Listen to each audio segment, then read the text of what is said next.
Lovely to see a number of people on this afternoon, and sorry for the confusion around the time. Originally we were going to do it in the morning, but then we had to change it to this time in the afternoon. So thank you everyone for being flexible. For those of you who don't know me, my name is Danette Fenton Menzies and I am the Director of Learning at Magical Learning. Every month we do at least one free webinar to upskill our community, and because there's been lots of disruption, this particular one, Communicating Through Disruption, has been part of that series as well. As much as possible, we try to help upskill everyone so that everyone's thriving, rather than it being really very disruptive and us not knowing what to do. So welcome to this afternoon's webinar. What we're going to be covering is what are the things that actually cause us to miscommunicate? And particularly during these disruptive times, what language should we use to make sure that we have a positive impact on others? Giving us also that perspective around other people's perspective. So understanding that how we communicate comes from our perspective, and it's not going to be the same as any other person because our perspective is unique to us. And we'll talk about that a little bit later on. And then some simple tips and techniques to help you communicate more effectively during this disruption and during uncertainty. Now, I'm not sure if you're familiar with Zoom. If you squiggle your mouse around, you'll find a toolbar and you'll find 3 dots on that toolbar where there is a chat box. So if you click on the 3 dots and drop down the chat box, you'll see that we can communicate to each other typing. So I'd love to know for everyone, first of all, just where are you coming in from? So let's just get to know each other a little bit, and I'll share with you that I am coming in from our farm, which is between Gundagai and Cootamundra in New South Wales, and it looks like we're going to get some rain a little bit later on today. It's a little bit cloudy. So I'd love for you to share which town, city, or if you're coming in from a farm, where you're coming in from. That would be lovely, and just in the chat box. And while you do that, I'm going to have a lovely cup of tea. Thank you, Stephanie. So you're in Sydney. Is it nice up there today? Or is it a little bit cloudy like we've got down here? Buzz, thank you, from Canberra. Beautiful. Excellent. Oh, how lucky. Stephanie says it's lovely in Sydney today. That's beautiful. Yeah, and this is the wonderful thing I love about Zoom and technology is we're coming in from all over the country. So welcome, Susu's coming in from a very cool Perth, sunny day today. Oh, that's fabulous. So welcome everyone. And Rhonda's in Sydney as well. Oh, that's beautiful. So we're a small group today, and one of the lovely things I love about a small group is really you can ask any questions and it's just between us as the group. So I'm more than happy to answer any questions you've got today, given it is a lovely small group. So feel free, use the chat box throughout this to ask questions. One of the things that I often say, and I teach a lot around communication, is most people think we get better communicating by just doing it. One of the things I know, it's like all skills, the more we practice and learn new techniques, the better we become. And I think this whole disruption has really shown how important communication is, and particularly adapting to the virtual communication as opposed to the face-to-face. And that comes with some advantages and also some disadvantages, which we'll talk about throughout this webinar. This quote is from my coach, and I really love this one because it goes to every part of our life. With better awareness comes better choices. With better choices comes better results. The first part around improving any skills is to find out, okay, where am I at the moment? Are there blind spots? And we all have blind spots. I'm a professional communicator. I still have blind spots that I go, oh, I need to work on that in terms of my communication skills. So when we get that awareness, then we can make a different choice. Until we're aware, we don't really have that ability to make those choices. Once we make a better choice, we get a better result. So that's the beautiful thing about building our awareness. Now, question for everyone. What are some of the challenges that you're experiencing in communicating through all of this disruption? I'd love for you to use the chat box and share some of the challenges you're experiencing.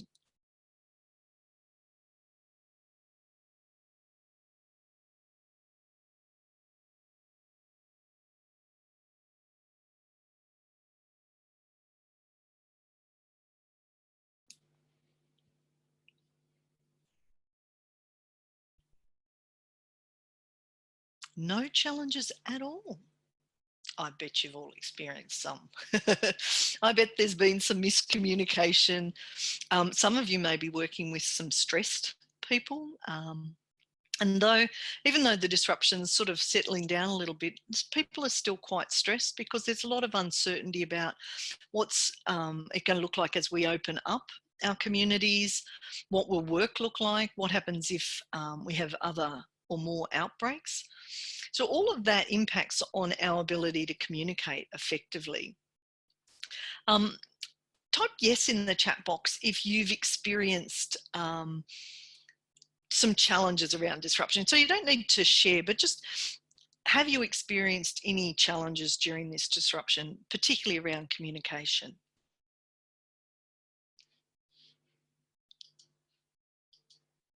Thank you. Thank you, Samantha. Welcome. Yes, thank you, Stephanie.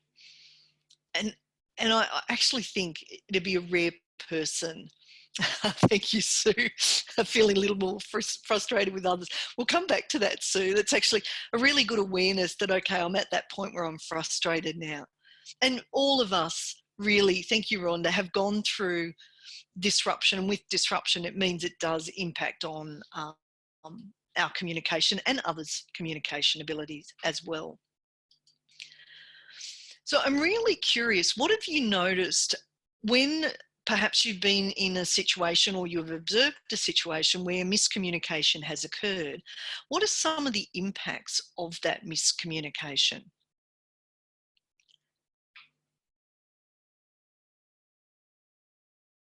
And I'm going to share a story while you think about that question. And this is why communication to me is such an important topic and why we should always be growing our communication skills. My grandmother came out to Australia on one of the 10-pound boats from England. And I like that, Sue. The frustration, yes. Anyway, when my grandmother came to Australia, she had a written communication with her brother back in England. And at some stage, they had an argument via letters about money. And because of that miscommunication, my grandmother and her brother never spoke again. And what a shame. So they both died not actually communicating ever again because of a miscommunication around money. So they were both too stubborn, didn't want to say, hey, I want to understand you. And that was the end. So that they didn't ever get that relationship back, which I think is really sad.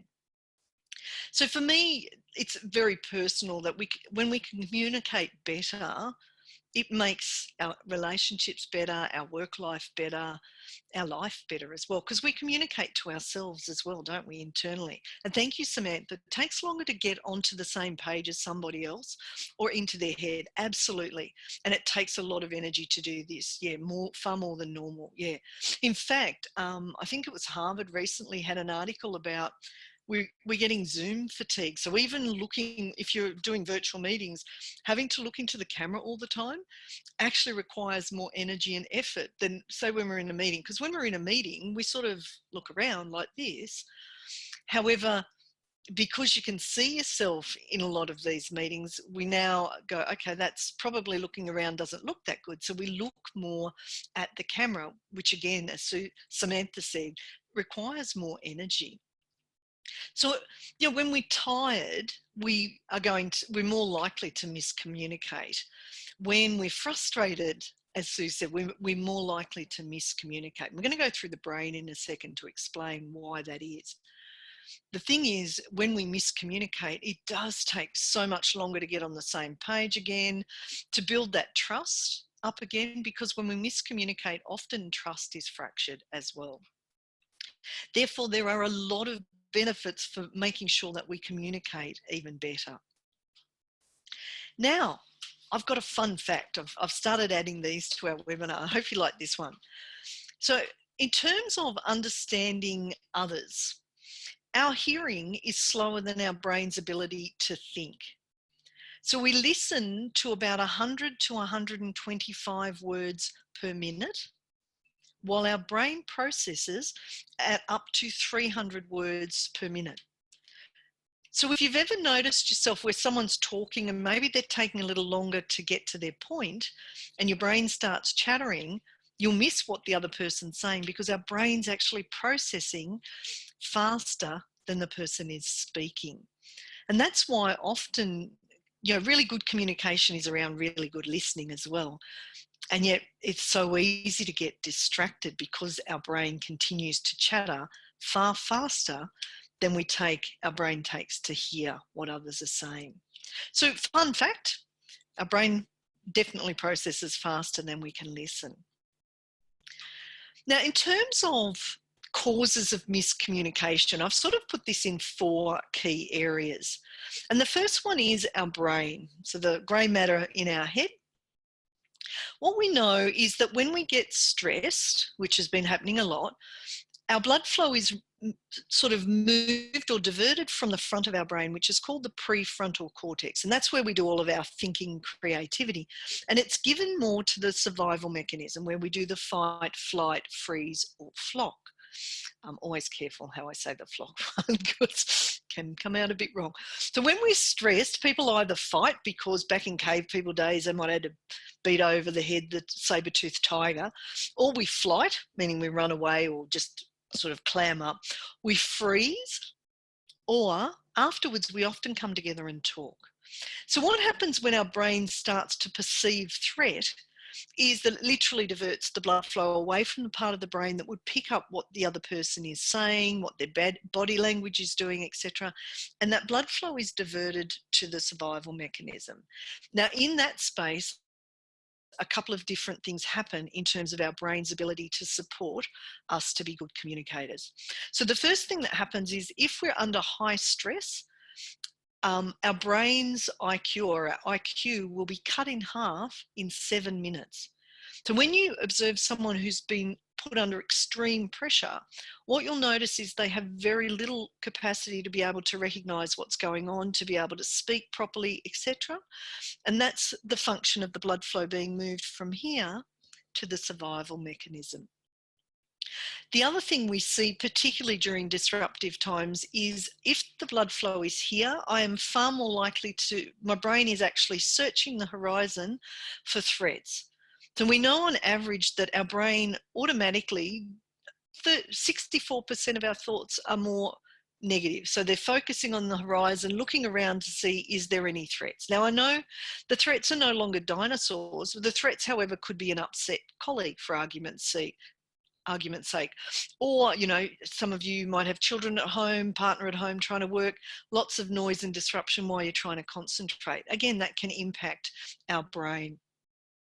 Once our brain goes more into the survival mechanism, what happens is our judgment tends to increase because we go more negative, which means our ability to be empathetic, which is really a useful, what's very important if we want to communicate well, because that allows us to understand the other person.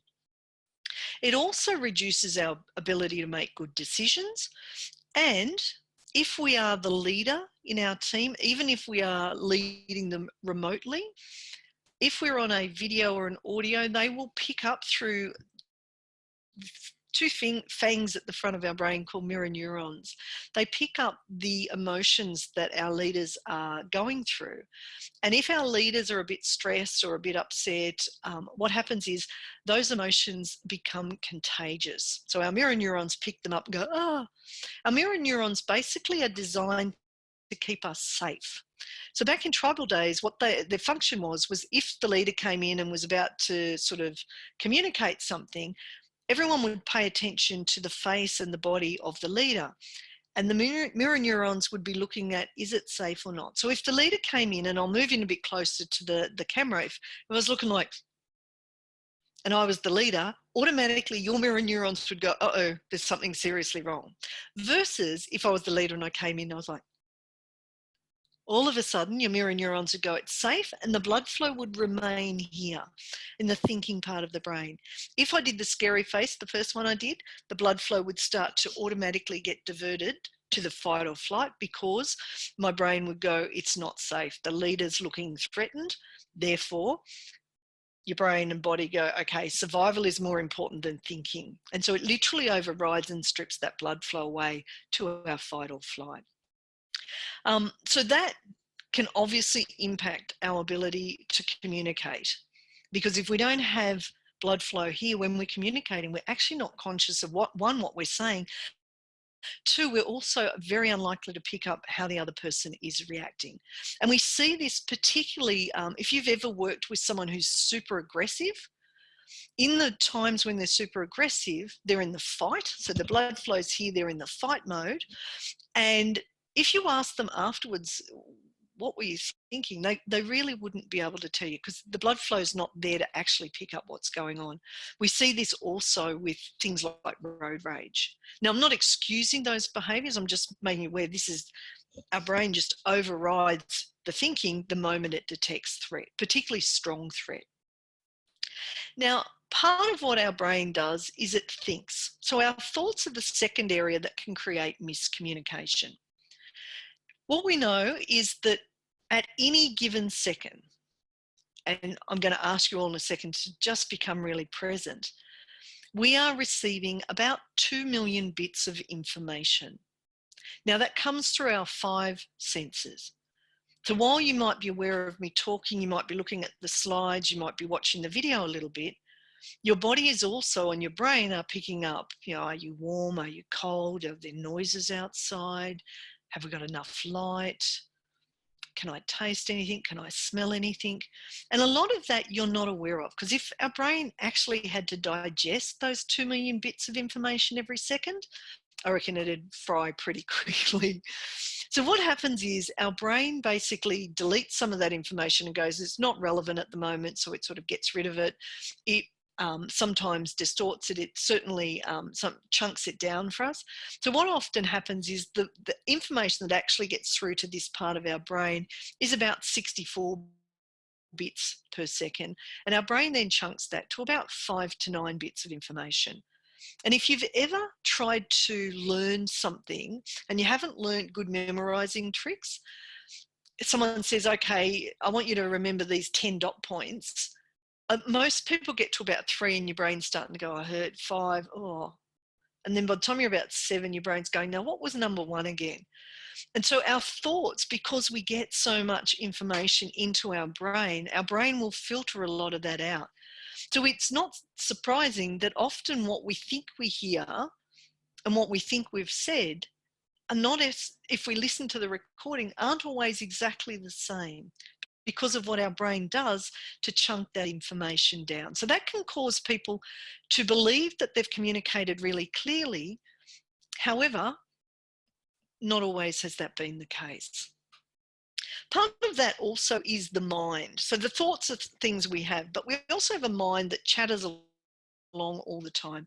And in our mind, if you think of it like a computer with heaps of folders open and programs opening, what happens when your computer has lots and lots of programs opened, running in the background, etc.? In the chat box, what happens in that situation? Does everything run smoothly or not?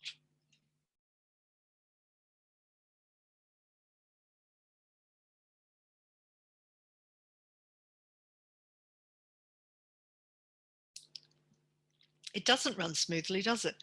The more we've got going on in our computer and got open, the less likely we are going to be able to hear things. One of the things that we know about our mind is that when we've got a lot going on, we're generally not present. And the best way to communicate really effectively is to be present, so in the here and now. That means we've got to close the chatter down that goes on in our mind, just like we would close the programs on our computer. The faster we do that, the faster we're actually able to communicate more effectively. What you'll notice with your mind is if you're thinking back in the past or you're projecting forward in the future, again, that impacts on your ability to be present, which is the most effective state to be if you really want to communicate well. Now, the last one is external distractions. One of the things I think that's really impacted on people working from home now is there is so many distractions, whether it's other people at home, you're trying to manage things like Zoom meetings, Teams meetings, etc., your emails coming in, trying to communicate what needs to be done in terms of tasks. So there's a whole stack of distractions, phones going off, etc., that again interrupt our brain's ability to be present in order to be able to communicate well. So there's a whole stack of stuff that will cause us to not communicate particularly well. Now, what are some of the other things that cause us to miscommunicate? I'd love for you to share in the chat box. What have you noticed when people are miscommunicating? What are some of the causes of that?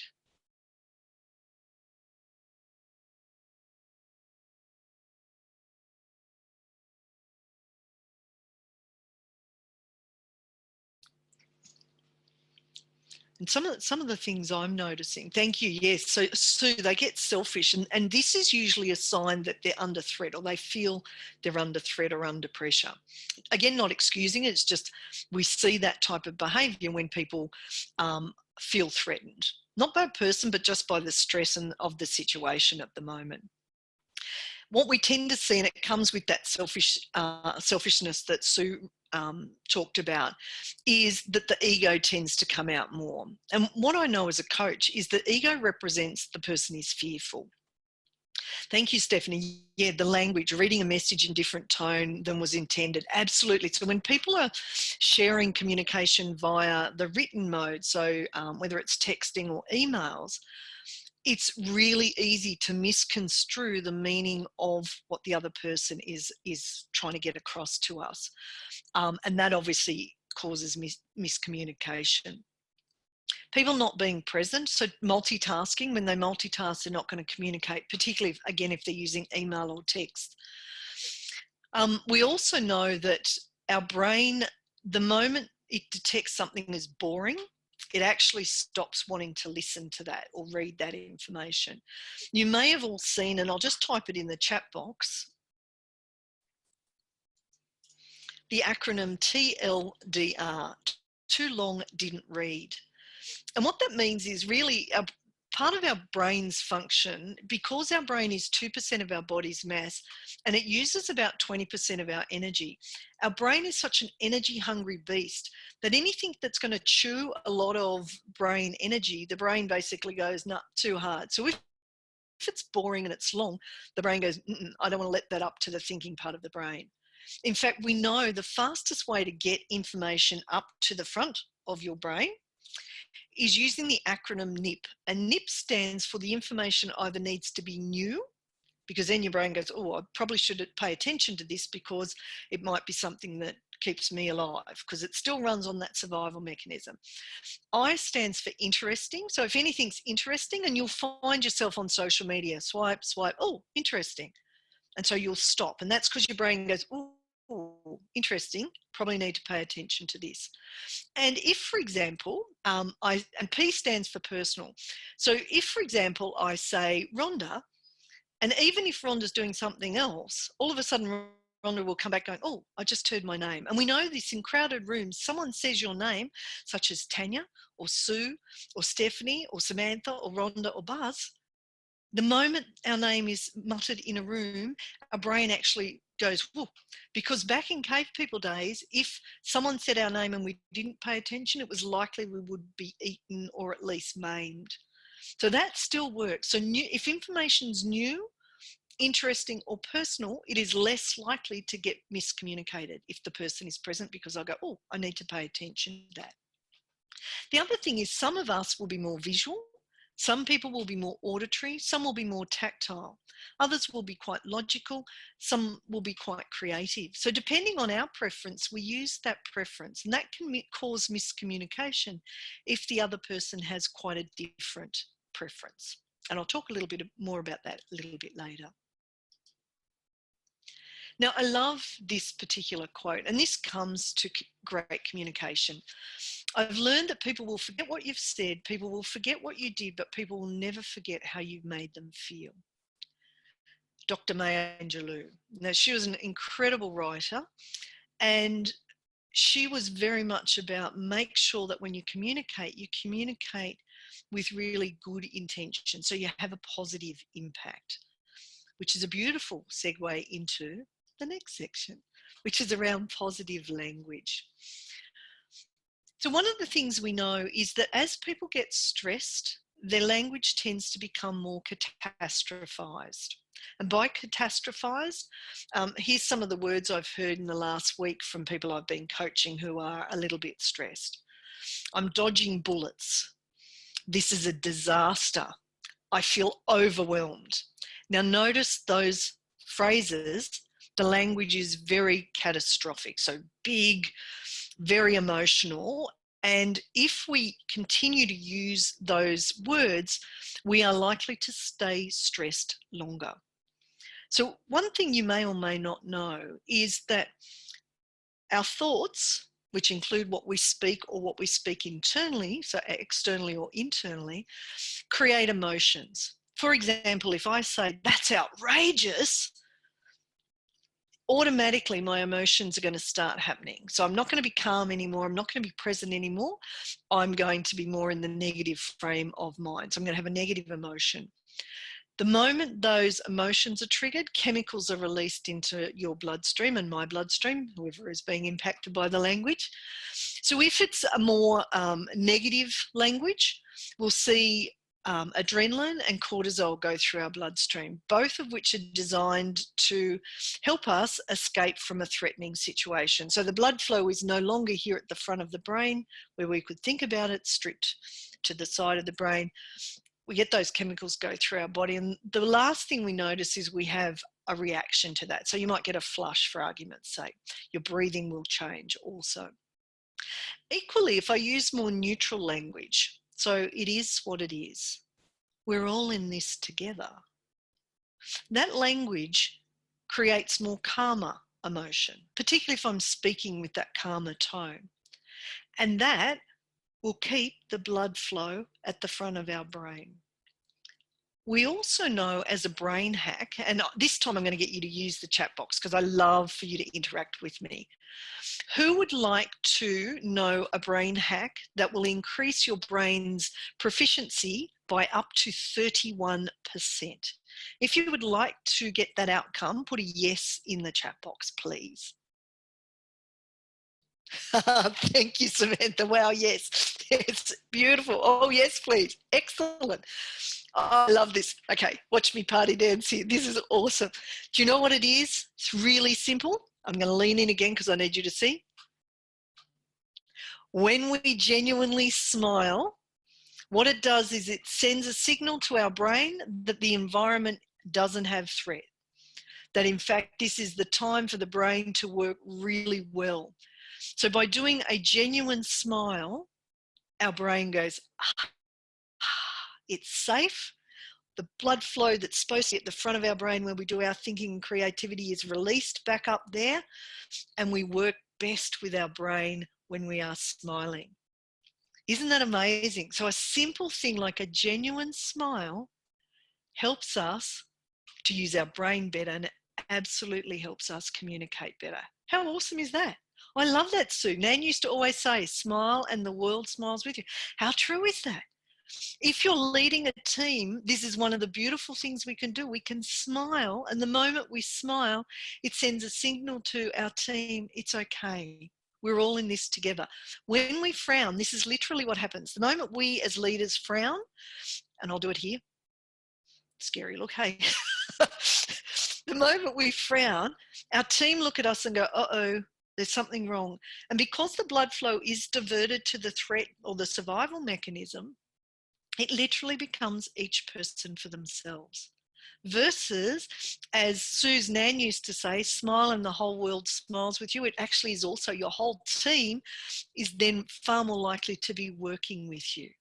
So a really simple thing, check in, where am I at before I communicate?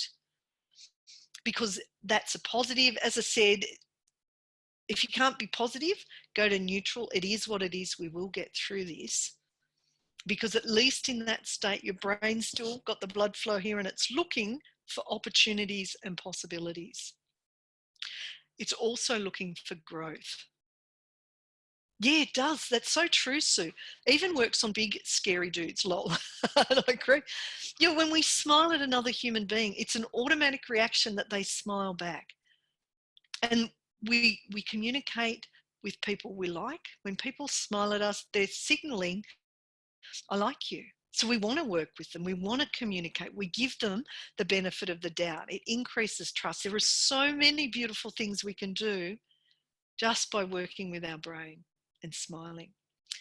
The other thing that is really important is to make sure that your language is inclusive. Because again, if our brain is a bit threatened, we tend to go, I, me. What we see when we are smiling and positive is it tends to be us and we. So everyone feels part of that. The other thing is, if you're stressed or if one of your team members is stressed, if we label the emotion, it actually reduces the emotion. So if I say to my team, I'm frustrated, we all agreed that this would be done by whenever, and that hasn't happened. What are we going to do about this? By labeling that frustration and saying it in that calm tone. So you notice I'm nice and calm as I say that. I'm not triggering the threat response in my team. I'm getting them to feel like, oh yeah, we did promise we would do that. Okay, let's work together to work it out. If I'm not aware of that and I don't label it and I go into a meeting, I can go, oh, this wasn't done. And all of a sudden, I've not only triggered threat response in myself, and you'll notice I've gone a bit red, even just acting that out, I will also trigger my team. And so all of a sudden, instead of having their brain capacity where I need it, which is in the prefrontal cortex, so they can think of ways to move forward, their brain will have the blood flow stripped more to the fight or flight mechanism, and they'll be unable to come up with ways to move forward effectively. So in these really scary times, the best thing we can do is make sure we're relaxed. If we're going into an important meeting, hold ourselves strong and high. If any of you have seen, and I'll just type this in the chat box as well, Amy Cuddy has done one of the top TED Talks, and she talks about how our body language actually shapes our experience. So she says if you want to be really confident before you go into a meeting, and when you're confident, you're far more likely to be positive in your impact, hold either the Wonder Woman pose for 2 minutes or the Superman pose for 2 minutes. What that does is it increases testosterone, decreases cortisol, so we come across as more confident. And if we're smiling with that confidence, it actually, again, is really contagious in a really positive way. So catch your language, be aware of what language you are commonly using to see whether it is more of that neutral or positive, or if perhaps when we're feeling a bit stressed, it's going more to the negative side of things. Be also aware of the word but, just the B-U-T, not the other but. Because if you're giving your team feedback or you're giving an individual feedback and you go, blah, blah, blah, but, it negates what you say beforehand. So I always say replace but with and or therefore in order to give better feedback. And communication, feedback's obviously one of the ways we communicate, and we all need feedback because that's how we get better. But it needs to be good, and it needs to be good feedback. See, I even said the word too. Caught me. So in terms of how do you understand other people's perspectives? First thing is to seek first to understand them. So there's a gentleman called Stephen Covey. He passed away a couple of years ago, and he wrote 7 Habits of Highly Effective People. And one of the habits he said was seek first to understand before being understood. So one of the things to do is to listen first. Now, we spoke a little bit earlier about how our brain is slower to process listening. Another stat, which if you've got a team is a really important stat, is employees who genuinely feel listened to by their manager are nearly 5 times more likely to have high job enthusiasm and 21 times more likely to be committed to their organisation than employees who genuinely feel that their manager is not interested or doesn't listen to them. So just by listening, you don't have to say anything, it's just being there, being present with the other person, 5 times more likely to be have high job enthusiasm and 21 times more likely to be committed to the organisation. Great stats simply by listening. And we listen not just with our head, but with our heart. So when we genuinely are listening, the two are aligned. We now know from the science that your heart sends 16 times more information to your brain than vice versa. And there are brain cells in our head, in our heart, and also our gut. And they send signals to each other around what's going on in the environment.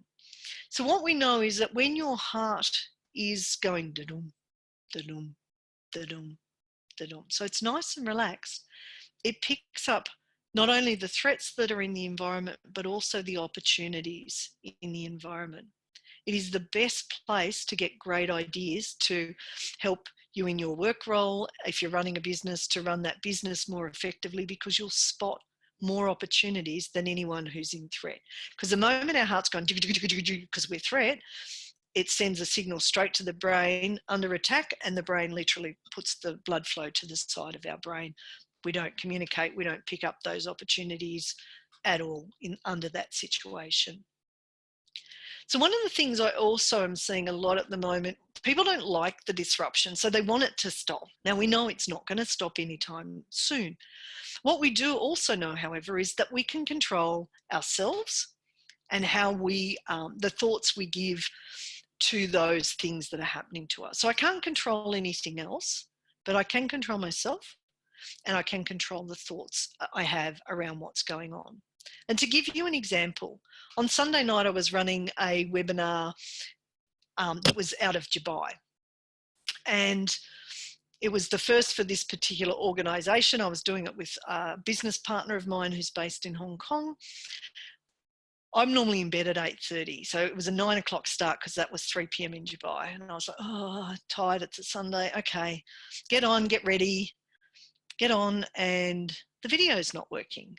The only thing that worked was the audio, because at that exact moment, Zoom had a major server crash and all video, all PowerPoints, etc., could not be shared. So all that we had was a webinar with audio.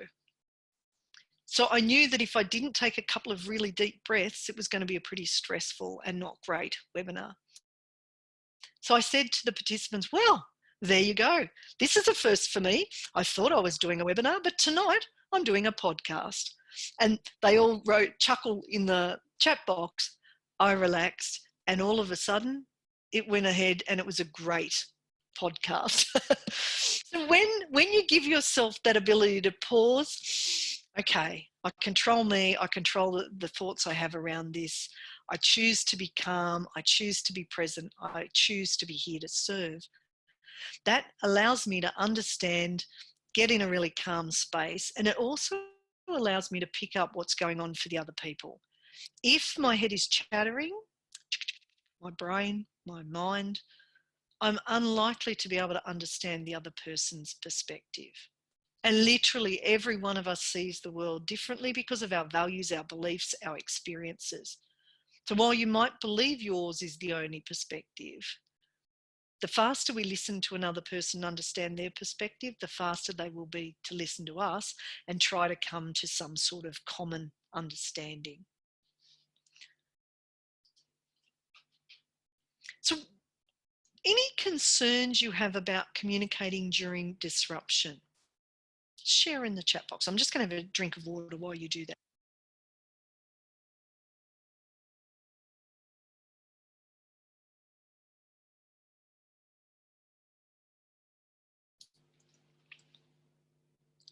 No? Okay. I just wanted to check in where we're at. So what are some things that you can do to communicate more effectively? The first one is to breathe. So the moment the blood flow is diverted from the front of our brain where we do our thinking to the survival mechanism, our breath actually changes. So when you're nice and relaxed, and I'm hoping you're nice and relaxed at the moment, you'll actually be breathing down in your belly. You won't be noticing it. It's an automatic function that our body does. The moment, however, we get stressed, We either hold our breath or we shallow breathe. And again, you won't be aware you're doing it because it's an automatic function that our brain does under threat. The idea is we need to save those, strong breaths for running or getting away from the dinosaur that would have been chasing us. So the moment you find your brain maybe getting a little bit foggy, you can't quite recall, or you're not listening particularly well, just check in with your breath. Where are you at? Nice and deep, or is it a bit more shallow, or are you holding it? Do any of you, and this is a yes or a no in the chat box, do any of you find yourself occasionally doing a deep sigh? Anyone ever pick you up for doing that? Put a yes or a no in the chat box for that one. Anyone? No, thank you. Stephanie, yes.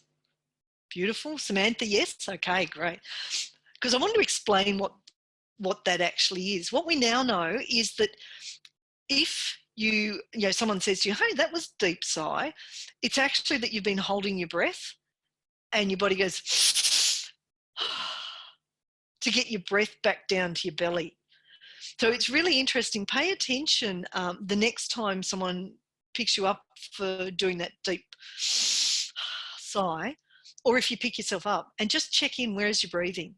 Because what you'll find is you're probably holding your breath, which is impacting the blood flow in your brain. Really fun fact, that one. The other thing is, the best space to communicate is when you are calm and you are present. So whatever you need to do before you have that communication with another person, just check in, calm yourself down. Now, some simple things, just going for a quick walk. If you're feeling a bit stressed, maybe a couple of deep breaths. Watch an online meditation for a minute. One of my hacks is I Google nature meditation, stream through forests, because I love forests. And for a minute or two, I just watch the stream go through. I hear the bird noises. And that brings me back to my center really, really quickly. The other thing with communication is, because there are so many reasons why we would miscommunicate, the best thing we can do is be childlike. So be curious. When someone uses a term, if I think I know what it is, I still should be curious and maybe check in, particularly if they use that term a couple of times. Now, our language is funny as. For example, true story, one of my students, the first year she came to Australia, she came from England, she was invited to a barbecue. So she said to the hostess, what should I bring? And the hostess said, well, please bring a plate.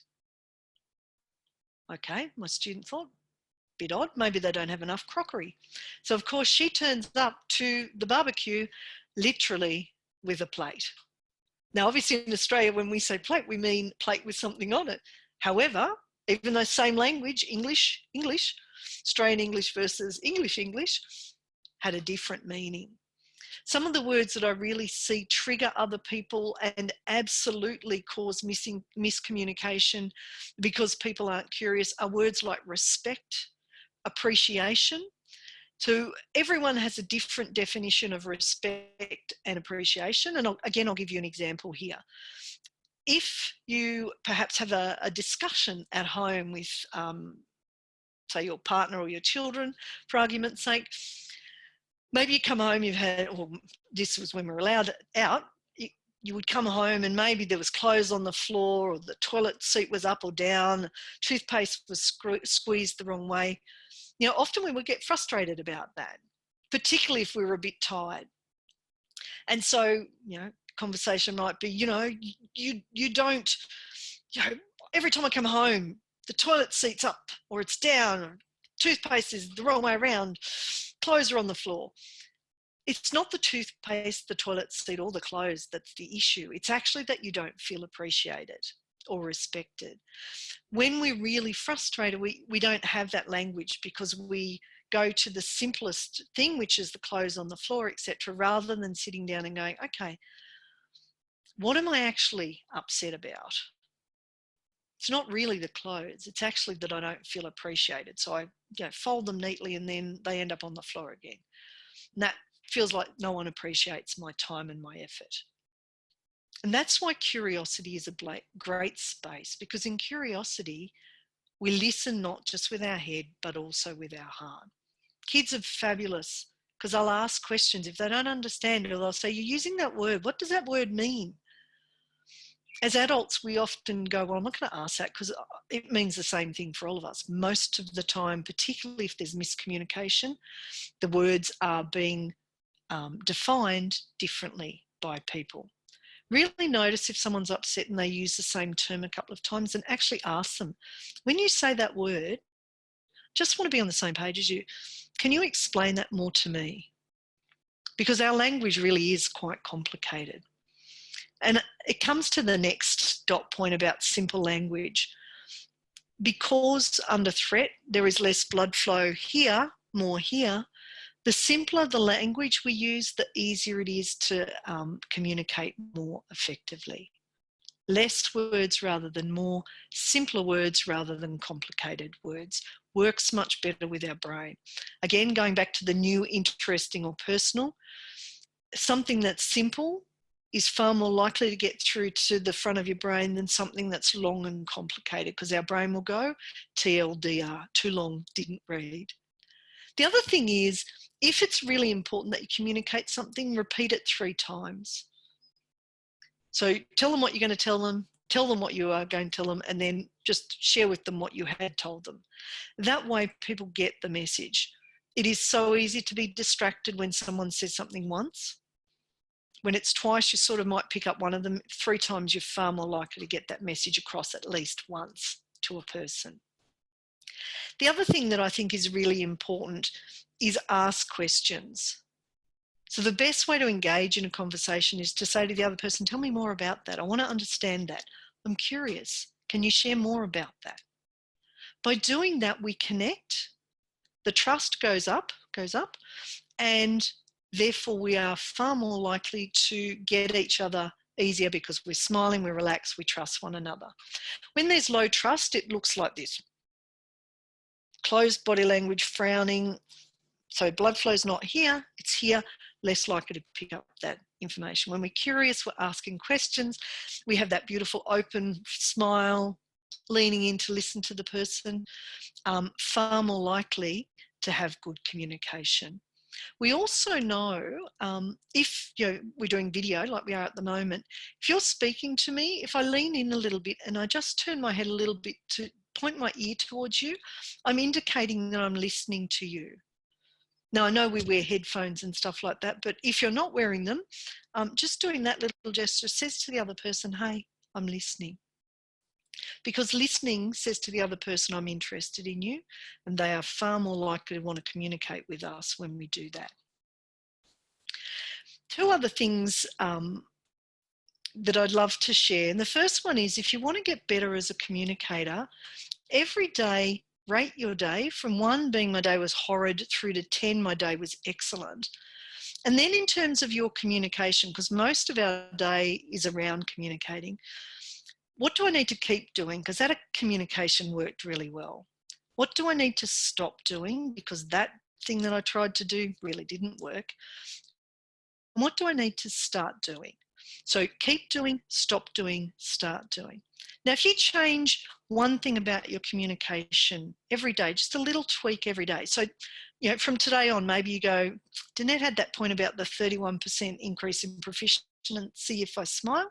All right, I'm going to just check in on my face before I do any sort of Zoom meetings or anything, and I'm going to go, make sure I'm smiling and relaxed. Now, if we improve our communication 1% every day, in 12 months' time, you will be 37 times better as a communicator than you are today. Now, given most people don't actually think about improving their communication skills, they just assume that as they talk that they'll get better. You're going to be much more effective than those around you. So really simple hack every day. What do I need to keep doing, stop doing, start doing, pick one thing and just improve on that every day.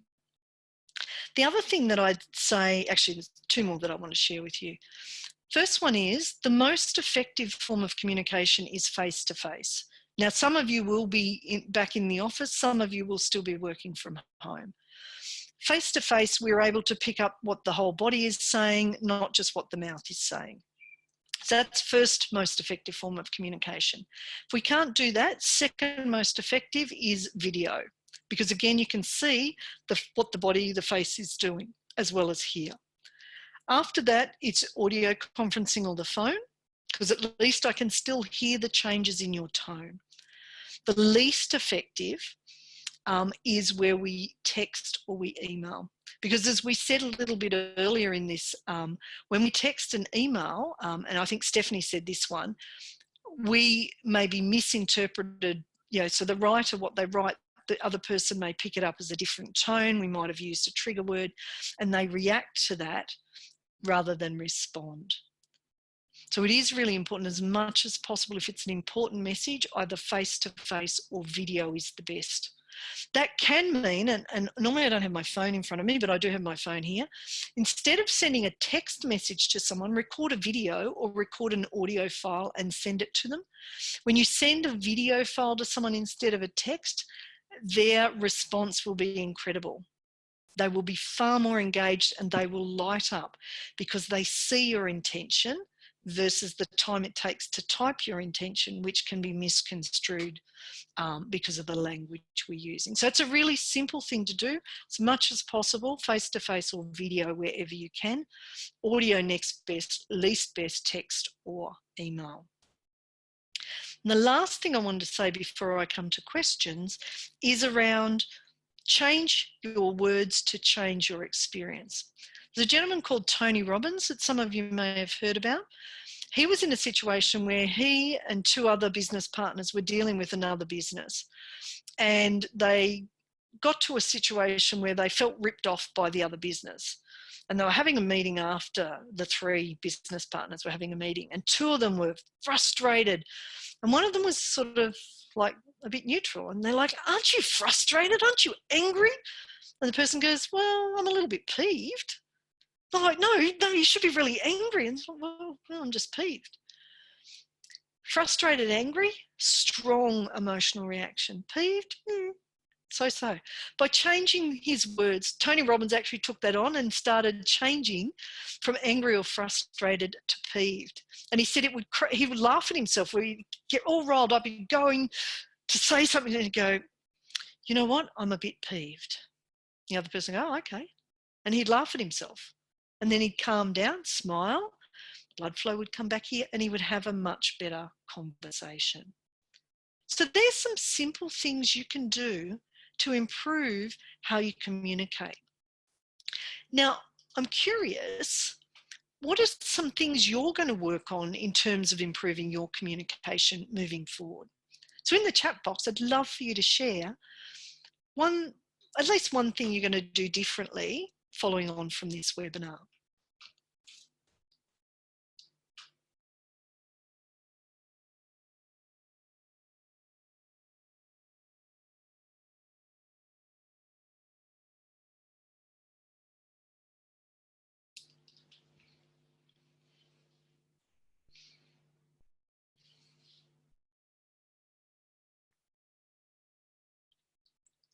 I love it. Thank you, Stephanie. Yeah, the Wonder Woman pose.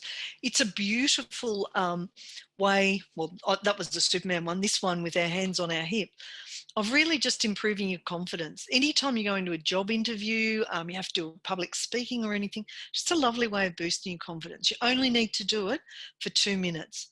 And if you're in a building with other people, just go sort of stand in the toilet and do it.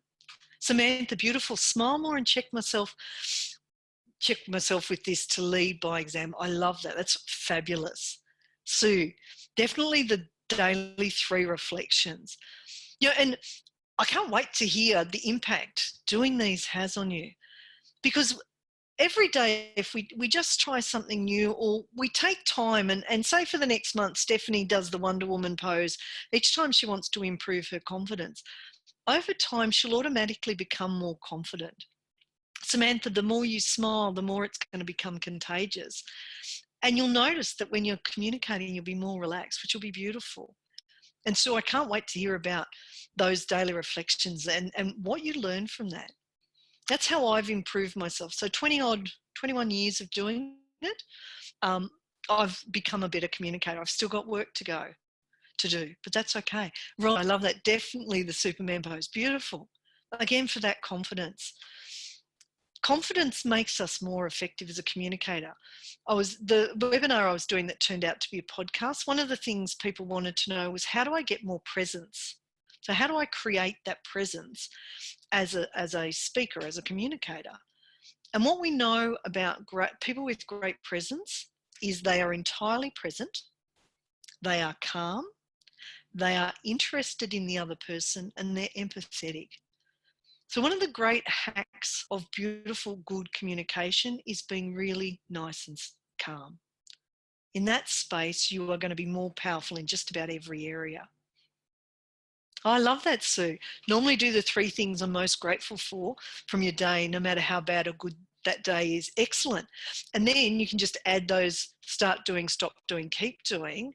And what a beautiful insight. That'll just improve your life even more. And that gratitude, it's a beautiful way to get ourselves back to calm and neutral, as is compassion and kindness. So other great hacks to simply get back to that centered, present space where we communicate most effectively.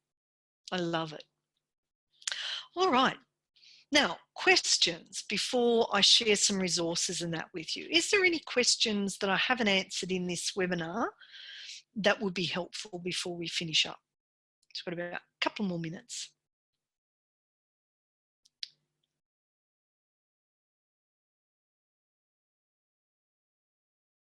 Okay. Feel free to put them in the chat box while I just share the resources anyway. As we love to do when we run a webinar, we try and pick up a number of resources that can help you improve your skills even more. I really like the Amy Gallo article and also the one above it. Both of those are about simplifying our communication and being more compassionate, particularly under stress, because it'll help us lead others to be more calm so we can communicate more effectively. Pretty much all miscommunication happens when we're not calm. And I've included, for those of you who love listening to podcasts, some links to some podcasts there, and a simple way to 4 steps to improving your communication. So there's some simple resources to help you improve your communication. The other thing that I love to share is every month we do an upskilling webinar. Our next one's going to be on employee engagement on the 17th of June. These are free. We do one every month just to help people be able to skill themselves up to, be able to thrive in this new world. And you know how I said it was looking a little bit like it was going to rain? It's just started raining outside, which is magnificent. So let's see if we've got any final questions before we finish up for this afternoon.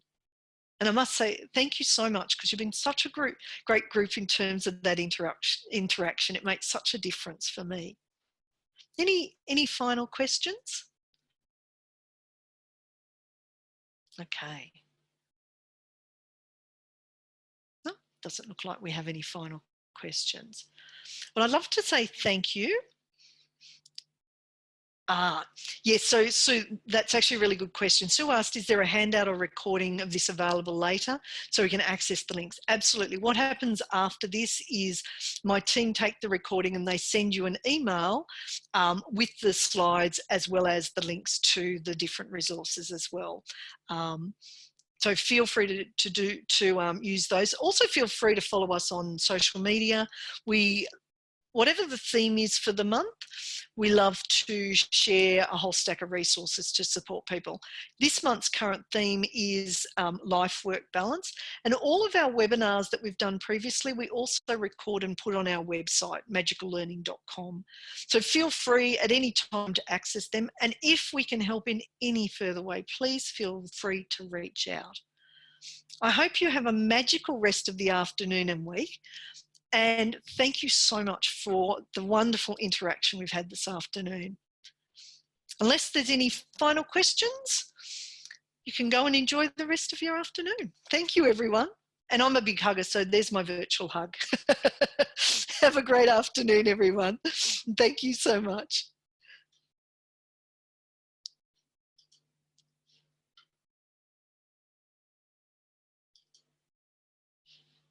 Thank you, everyone.